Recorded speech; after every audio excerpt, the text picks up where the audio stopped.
Hey guys, welcome back to Lake Mills Golf Club for the Optimal Physical Therapy Golf Tip of the Week.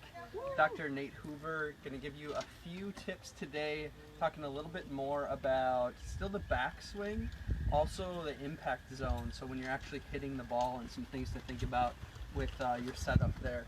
So we've talked a lot about how the mid-back and the hips can really make a difference in your swing, mobility, and how much power you can generate in your backswing. What we haven't talked about are the wrists and what your wrists should be doing in that backswing. So a nice way and drill to kind of test that is grab the head of your iron here and do your regular traditional grip like you're addressing the ball.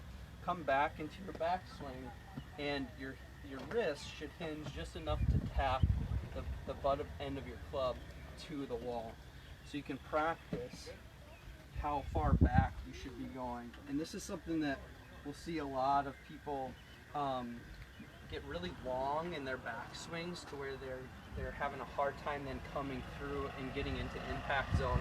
And what that looks like as far as the ball goes is a slice.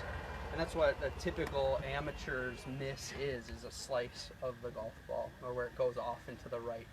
So practicing this wrist hinge paired with the other things you've been doing at the hips and the mid-back can be a nice way to put the backswing all together. The next drill that we'll look at will be working on impact and what should impact feel like and look like. So if you take your iron and you hold it as you normally would and then flip it around so you're actually looking at the face of the club. You'll notice I've been standing here with my foot up against the wall also, so that's going to be our setup here for this drill. And then you'll hold the top of the club with just your left hand.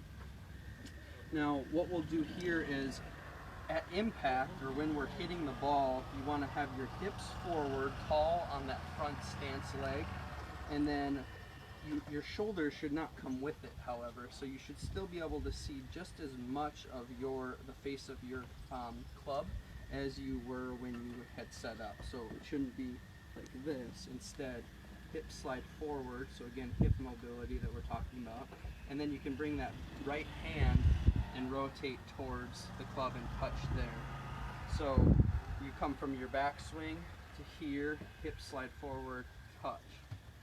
So if we put all that stuff together, we would be here, come into our backswing with a touch, slide forward, come back down, and then rotate through, and we're at our impact.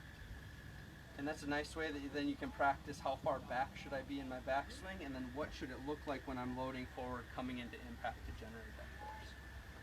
Hope you guys are all able to straighten out some of those slices with these tips and drills, and get out and enjoy the beautiful weather. Take care, and thanks for tuning in, guys. Tammy says hi, by the way. Hi, Tammy. Thanks for tuning in, Tammy. Good to see you. Hey, everyone. Happy golfing.